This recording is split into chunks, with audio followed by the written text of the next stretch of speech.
I went out with this girl, and everything's going good, but then she said that if I really loved her, I'd buy her a $10,000 ring. Is that normal? Is that the culture? No, it's not the culture, right? No, it's not the culture. So Rob says, what process is in place to read out to prevent bad apple, quote unquote, bad apple women on the site? So what would you say to that? I would say, guys, to make sure that you know what you're looking for, to not to write many letters, but do video call to see the lady, and to keep age range. Not if you're 80, the girl 20, probably going to be a bad apple for you. Just to understand what you want, what you need, talk to the girl, understand what she wants from life, and if it's matching your life. If she's a city girl and she wants to go out, she wants to do shopping, Gucci shoes, bags and everything, and you from suburban, you go to the city once in a month, for just to buy grocery, that's probably not gonna fit. If it's not gonna fit, it doesn't mean that she's bad apple.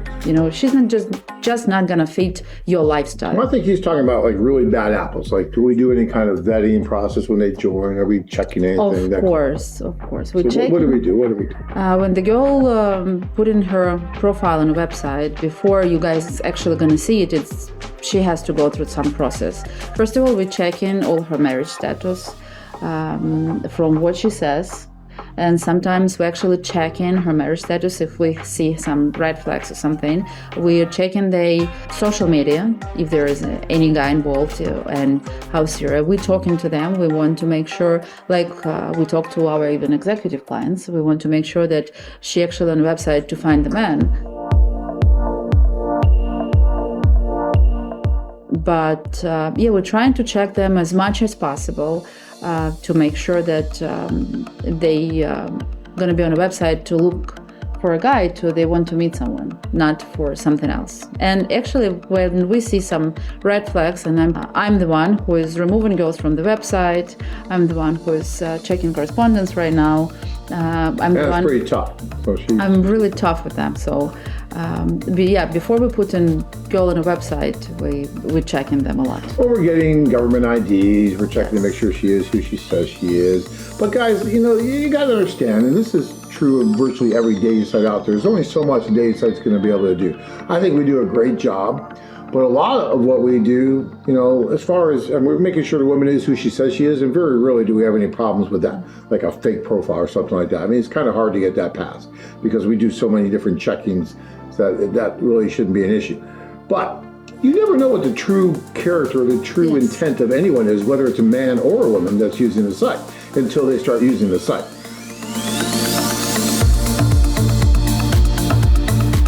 So someone could tell us that they're Mother Teresa, right? And we're talking to them, we're explaining how it works and everything. And we do a really good job, I think, better than most any other site out there, especially domestic sites and whatnot, who really don't ask much of anything. So we really sit down, we get to know the women, we're talking. And sometimes the women understand, oh, well, this might not be a great site for me then, because they had other agendas, let's say. And we say, well, no, it's really not good for you. But sometimes they may not tell us that. And then we only find out when something happens, right? And then we step in and we try to resolve it as best we can. And if it's appropriate, like Anna just said, we remove the woman from the site.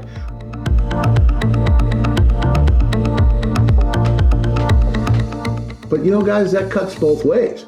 We also get complaints, and we have to deal sometimes with men who have a different agenda using the site, and they're not doing things they're supposed to do. And we do the same thing. We step in and we remove the man from the site. So there's bad apples on both sides, and it's just human nature. I always say that with our site and the socials and everything, it's like having this huge bell curve. And in the middle of the bell curve, you have both men and women doing pretty much what they're supposed to be doing, trying to find someone they can build a nice, happy, healthy, organic relationship with. And then on the far outside, the outliers, you have maybe some players, both on the female side and the male side.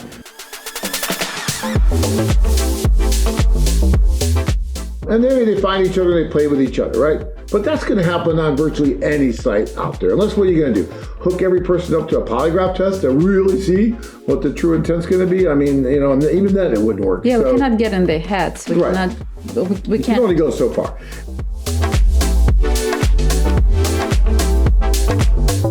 And it's up to you guys to really be watching too and look out for red flags with anyone. And I don't care what dating site you're on, or even just in relationships when you're meeting someone. You have to take responsibility too and see, okay, this looks weird, this is kind of strange. And then if you see something, call us, let us know. I went out with this girl, Anna, and everything's going good, but then she said that if I really loved her, I'd buy her a $10,000 ring. Is that normal? Is that the culture? No, it's not the culture, right? No, it's not the culture. You would say, no, that's not good, that's not normal. And, then you would step in and deal with it. Of course. So that's it, but it's like that, see something, say something. So if you guys see something that looks strange or out of the ordinary, say something. And then we work with it. It's a big site out there, guys. A lot of moving parts and a lot of men and women meeting, doing stuff. We're not privy to everything that's happening out there. You guys are all adults, but when you see something that doesn't look right, let us know. And then we look at it.